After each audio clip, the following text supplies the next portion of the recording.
All right, let's look into study guide. There you go. Study guide tells us a little bit more about translation. So transformation, it's moving all the points, not just a few, but all of them. And we're going to draw it along some sort of vector. So let's look at exercises 1.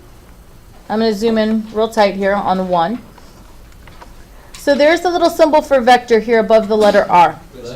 Bless you. What does that little symbol look like?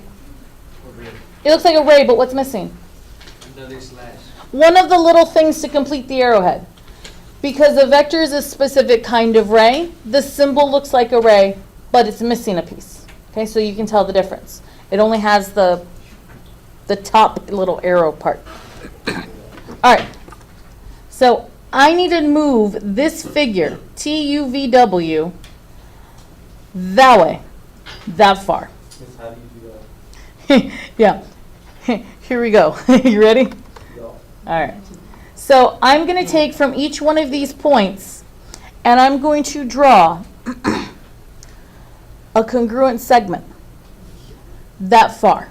That congruent segment will give me how far I'm going, but I also need to draw like it parallel to that, because it's got to go in that same direction. Because if it goes in a different direction, it didn't follow the vector.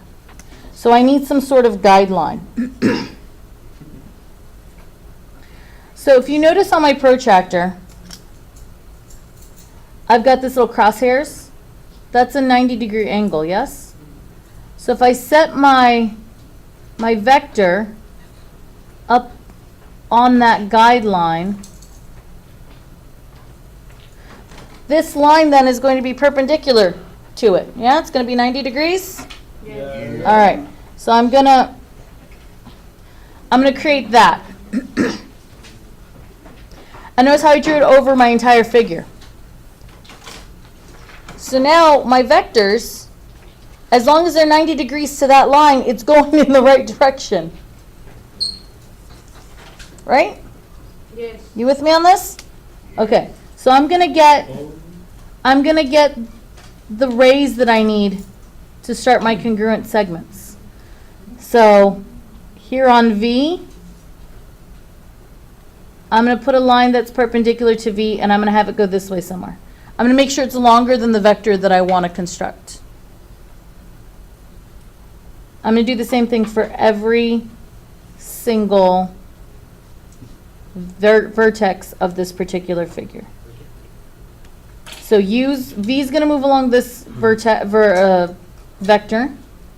U is going to be along that vector. Can y'all see it? Am I drawing too light? You can see it? Okay. Here's W. It's going to go along that vector somewhere. And here's T up here. Going to go along that vector somehow. So you can see these rays kind of shooting off. Now I need to figure out how far I need to go. So I'm going to grab my compass, and I'm going to measure out the physical distance of that vector. There's the magnitude, bless you.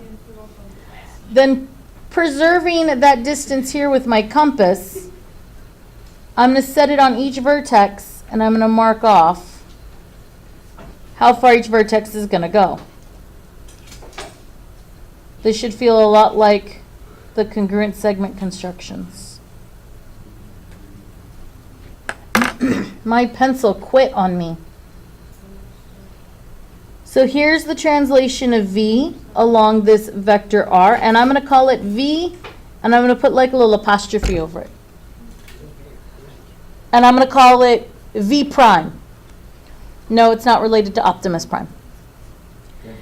I know, it's very sad. Here's U prime. Over here is W prime. Here's T prime.